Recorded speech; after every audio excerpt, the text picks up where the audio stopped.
할렐루야! 우리 주 하나님을 높여 찬양합니다. 오늘 이 아침에 우리와 함께 하실 주님을 기대합시다. 예레미야 말씀을 통해서 하나님께서 우리에게 무엇을 요청하시는지, 또한 우리가 어떻게 돌이켜야 하는지 말씀 붙들며 다시 한번 구원자이신 우리 주 예수 그리스도를 바라보며 오늘 하루도 믿음으로 걸어갑시다. 9월 3일 화요일 아침 예배 성삼위 하나님께 올려드립니다. 오늘 하나님의 말씀은 예레미야 2장 1절부터 8절까지입니다. 예레미야 2장 1절부터 8절까지입니다. 여호와의 말씀이 내게 임하니라. 이르시되 가서 예루살렘의 귀에 외칠지니라. 여호와께서 이와 같이 말씀하시기를 내가 너를 위하여 내 청년 때의 인애와 내 신혼 때의 사랑을 기억하노니 곧 씨 뿌리지 못하는 땅 그 광야에서 나를 따랐음이라. 이스라엘은 여호와를 위한 성물 곧 그의 소산 중 첫 열매이니 그를 삼키는 자면 모두 벌을 받아 재앙이 그들에게 닥치리라. 여호와의 말씀이니라. 야곱의 집과 이스라엘 집 모든 족속들아 여호와의 말씀을 들으라. 나 여호와가 이와 같이 말하노라. 너희 조상들이 내게서 무슨 불의함을 보았기에 나를 멀리하고 가서 헛된 것을 따라 헛되이 행하느냐. 그들이 우리를 애굽 땅에서 인도하여 내시고 광야 곧 사막과 구덩이 땅 건조하고 사망의 그늘진 땅 사람이 그곳으로 다니지 아니하고 그곳에 사람이 거주하지 아니하는 땅을 우리가 통과하게 하시던 여호와께서 어디 계시냐 하고 말하지 아니하였도다. 내가 너희를 기름진 땅에 인도하여 그것의 열매와 그것의 아름다운 것을 먹게 하였거늘 너희가 이리로 들어와서는 내 땅을 더럽히고 내 기업을 역겨운 곳으로 만들었으며 제사장들은 여호와께서 어디 계시냐 말하지 아니하였으며 율법을 다루는 자들은 나를 알지 못하며 관리들도 나에게 반역하여 선지자들을 바알의 이름으로 예언하고 무익한 것들을 따랐음이라. 아멘. 하나님의 말씀입니다. 하나님이 광야에서 자신을 따랐던 이스라엘의 인애와 사랑을 기억하신다라고 말씀하시죠. 그러나 이스라엘 조상들은 그들을 애굽 땅에서 인도해내시고 광야를 통과하게 하신 하나님을 멀리했습니다. 또한 약속의 땅에 들어온 이스라엘 백성도 하나님의 땅을 더럽히고 반역했다라고 말씀하십니다. 오늘 본문은 하나님께서 이스라엘 백성들을 추억하시면서 그들의 어떤 관계를 맺었으며 또한 그들이 어떤 죄악을 저질렀는지를 다시 한번 우리에게 말해주고 있습니다. 즉 하나님을 향한 배도 행위를 지적하고 책망하는 내용이 담겨져 있어요. 먼저 1절부터 3절까지는 이 이스라엘 백성들의 배도 행위를 책망하기에 앞서 먼저 선민의 역사, 즉 그들이 출애굽하여 광야 생활 동안 하나님께서 그들을 어떤 관계를 맺겨 있었는지, 즉 순결한 사랑과 인애의 때, 청년의 인애의 때 하나님의 보호하심 가운데 있었다는 것을 회상하고 있습니다. 그러니까 하나님께서 여기서 이를 회상하시는 것은 이스라엘과 하나님 간의 이상적인 관계가 무엇인지를 다시 한번 우리에게 보여줌으로써 결국 하나님께서 우리에게 궁극적으로 원하시는 삶, 즉 그들과 동행하는 삶, 그의 백성들과 함께 거하는 삶이 무엇인지 여전히 소망하고 있음을 하나님께서 우리에게 말씀하고 있다고 우리가 오늘 본문을 해석할 수 있겠죠.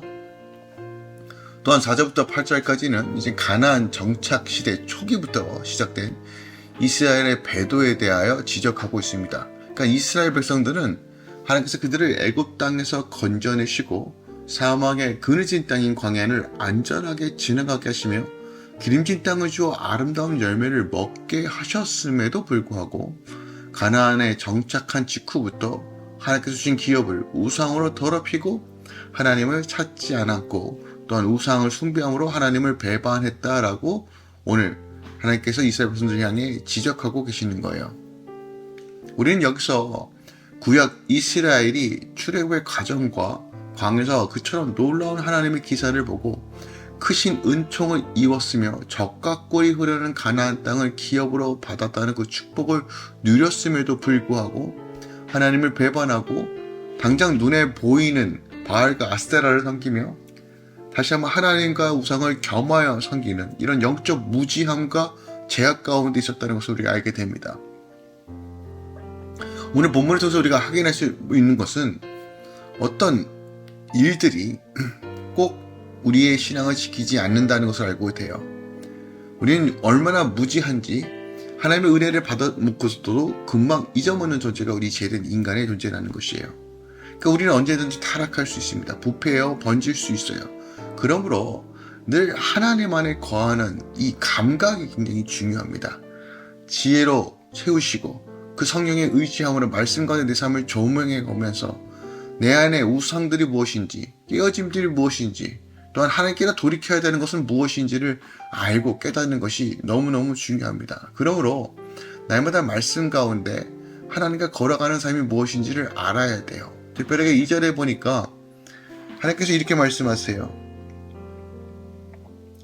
여호와께서 이같이 말씀하시기를 내가 너를 위하여 내 청년의 때 인애와 내 신혼 때 사랑을 기억한다 라고 말합니다. 여기서 인애는 우리가 잘 알고 있는 히브리어 헤세드입니다. 헤세드는 하나님의 언약에 근거한 사랑, 강자가 약자를 향한 충성, 신실한 사랑, 보통 이렇게 번역할 수 있을 것 같아요. 참 다양하게 번역할 수 있는 말입니다. 그러니까 이것을 번역하는 과정에서 참 많은 의미가 있는데 이것을 또 언어적으로 표현하기 굉장히 어려운 말이지만 그래도 대략적으로 하나님이 그의 백성을 향한 충성된 사랑, 언약에 근거한 사랑이라고 우리가 이해할 수 있을 것 같아요. 이것은 단순하게 어떤 인간관계에서 맺어진 그런 사랑의 차원을 넘어서 오직 하나님만이 우리에게 베푸신 사랑, 즉 아가페보다도 깊고 풍부한 의미를 가지고 있는 말이 바로 헤세드입니다. 그러니까 헬라인의 아가페라의 말에는 언약이라는 뜻이 없어요. 그러니까 이 언약에 근거한 충성된 사랑, 한결같은 사랑, 이런 모든 것들이 복합적으로 담겨져 있는 말이 바로 헤세드라는 거예요. 그러니까 하나님께서 이처럼 이스라엘 백성과 당신과의 관계를 언약적 사랑의 관계, 특히 결혼의 관계로 말씀하고 있는 거예요. 이 결혼식은 시내산에서 이루어진 것입니다. 시내산에서 말씀을 받고 율법을 받았고 또 그때부터 청년의 때, 인의 때, 신혼 때가 시작되었다라고 말해요. 하나님께서 이스라엘 백성들이 애굽에서 출애굽하여 주셨고 언약을 맺으시고 그들과 함께 늘 동행하는 그때를 기억하시고 그때가 신혼의 때라고 말하고 있어요.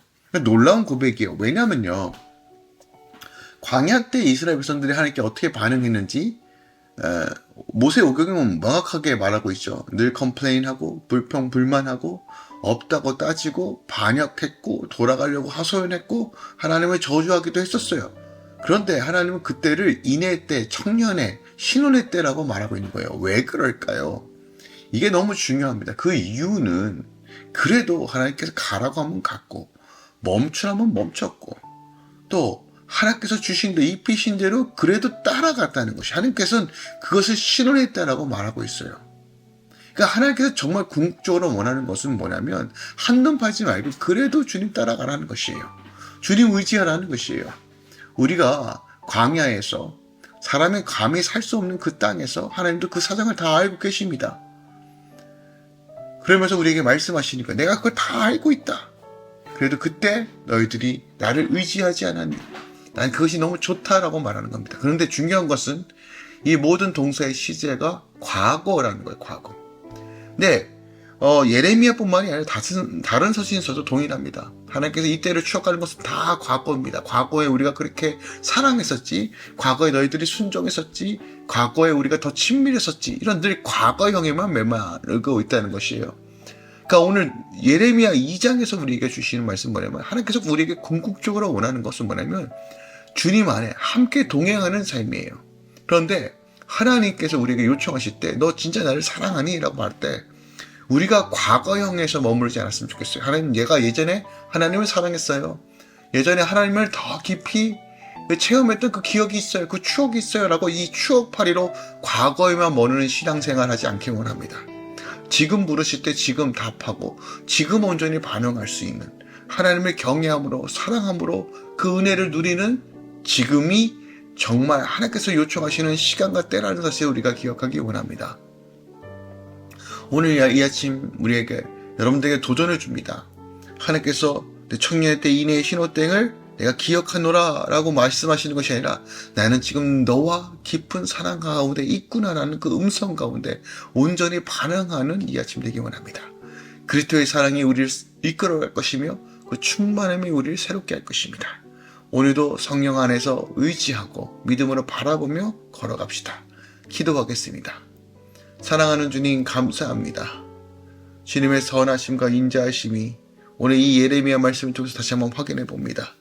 그렇게 사랑의 부모가 되었어도 이스라엘 백성들은 그것을 값없이 여기고 우상 숭배하며 하나님을 떠나갑니다.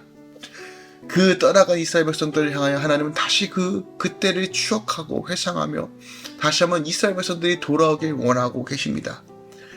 지금도 우리를 향하신 그 하나님의 사랑 가운데 우리가 온전히 반응하는 자가 되길 원합니다.